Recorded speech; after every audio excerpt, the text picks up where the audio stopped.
Assalamualaikum warahmatullahi wabarakatuh.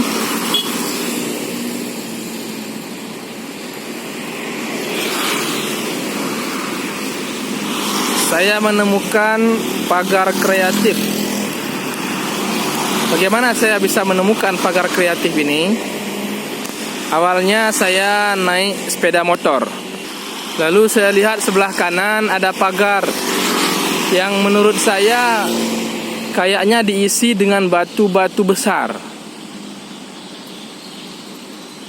Tapi saya ragu apa betul itu batu-batu besar yang asli yang diisi ke pagar itu, ataukah dicat. Saya ragu. Kalau dicat, maka sulit untuk dicat. Kalau asli, berarti ini pagar kreatif. Tidak terpikir oleh kita membuat pagar seperti ini. Lalu saya berjalan terus tadi sampai 100 meter. Saya kepikiran, pagar ini kayaknya harus saya cek dulu ini. Kalau kreatif berarti ada pelajaran yang bisa kita ambil dari pagar ini. Maka saya baliklah ke pagar ini. Lalu saya tertarik untuk merekam video tentang pagar ini agar kita dapat mengambil pelajaran pentingnya berpikir kreatif. Mari kita lihat lebih dekat. Kalau kita lihat dari dekat, pagar ini terlihat biasa-biasa saja ya. Seperti tidak menari. Biasa-biasa saja. Mungkin di video ini kurang nampak menarik, tapi kalau di dunia nyata tanpa ada rekaman video begini, ini sangat menarik. Di mana letak menariknya? Di warna batu itu. Ketika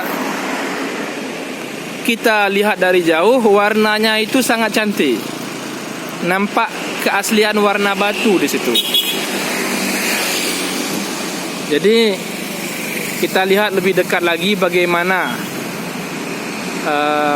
pagar ini dibuat. Pertama kita lihat dulu pagar ini terdiri dari tiang. Ya, tiang semen, besi, semen seperti biasa, seperti bangunan biasa. Tapi pagarnya yang kreatif, ada jeruji besi di sini. Ada jeruji besi di pagar ini. Nah, ada jeruji besi seperti jeruji besi di jendela atau di pintu. Lalu jeruji besi ini dibuat mengelilingi batu. Bisa untuk isi batu. Dibuat dengan ukuran yang kira-kira batu seukuran setengah tangan lah, setengah kepalan tangan, paling kecil untuk dimasukkan ke dalam.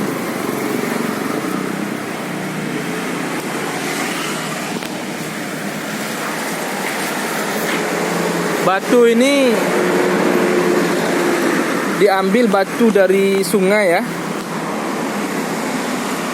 sangat alami, tidak terlalu warna-warni, tapi ketika disusun-susun kelihatan dari luar sangat cantik.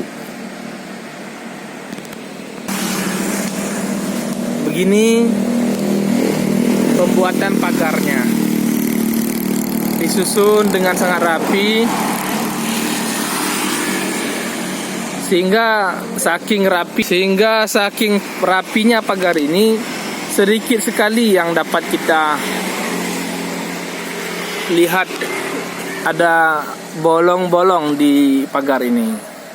Jadi disusun begitu padat dan dirancang untuk tidak bolong ya. Jadi ini bisa untuk kamar mandi, kayaknya bisa juga ini.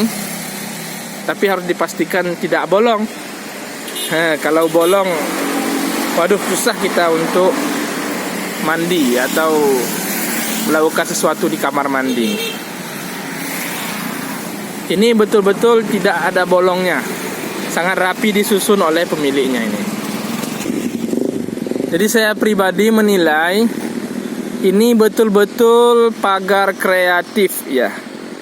Saya pribadi tidak pernah memikirkan pagar ini akan dibuat seperti ini. Dan ini jadi pelajaran buat kita. Mungkin kita tertarik untuk buat pagar seperti ini.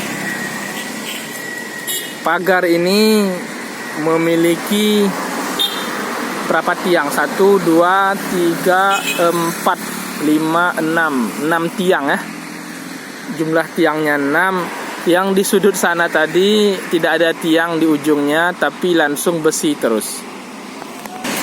Ini maksudnya di ujung sana tidak ada tiang, tapi langsung diikat oleh besi jeruji. Jadi tiangnya cuman berjumlah 6 saja. Ada saya tanyakan kepada pemilik bangunan ini, bagaimana Bapak bisa terpikirkan buat pagar begini? Beliau menjawab, sebenarnya tidak langsung terpikirkan buat pagar begini. Artinya saya tidak memikirkan untuk buat pagar begini pertamanya. Tapi keadaan yang mendorong saya untuk membuat pagar seperti ini. Keadaan pertama, di tempat saya ini, waktu pembuatan ruko ini, dulu banyak batu-batu besar lebih. Begitu juga besi banyak lebih. Dan ada alat untuk las besi. Jadi ditambah lagi jalan ini akan dibuat 2 jalur. Karena akan dibuat 2 jalur, besar kemungkinan pagar ini nanti akan dibongkar. Karena jaraknya dekat ya. Harus dimundurkan. Jadi karena harus dimundurkan,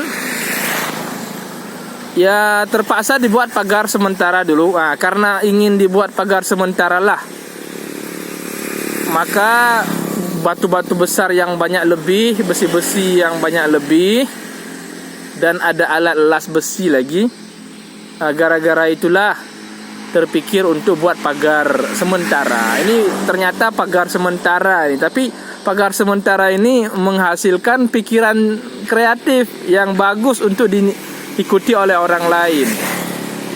Ini besar kemungkinan akan dicontoh orang lain akan banyak buat pagar seperti ini. Nah, karena ini nanti akan digeser ke belakang lagi, maka dibuatlah pagar sementara.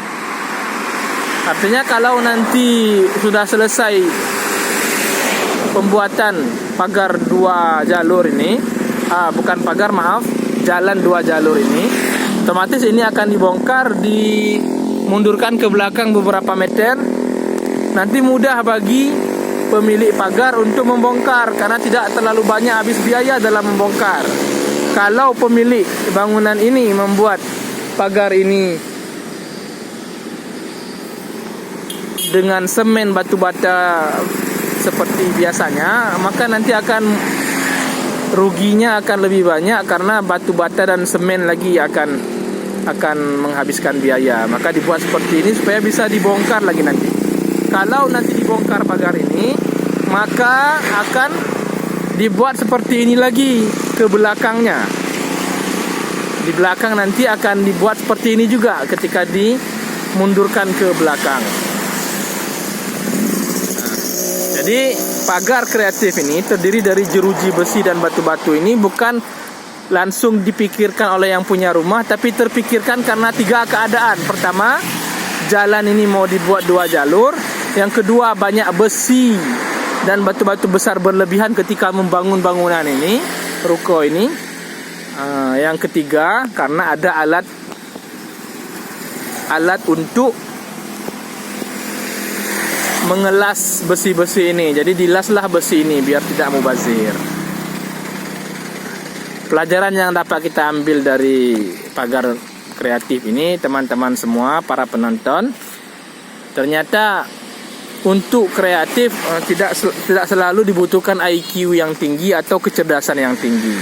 Untuk memikirkan hal baru secara khusus, tidak. Tapi bisa hal kreatif itu dari keadaan di mana ada benda-benda berlebihan yang dianggap sedang tidak diperlukan atau tidak diperlukan lagi, maka terpikirkan untuk dimanfaatkan, maka timbullah hal kreatif.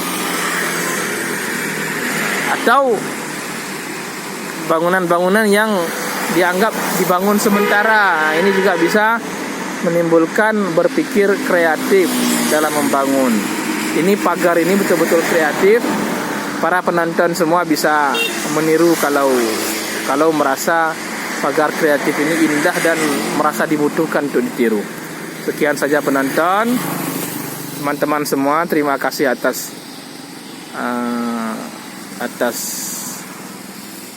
mohon di subscribe dan di like. Terima kasih atas subscribe dan like-nya. Kita akan jumpa lagi di video berikutnya, tetap dengan video benda-benda kreatif buatan manusia. Terima kasih. Wassalamualaikum warahmatullahi wabarakatuh.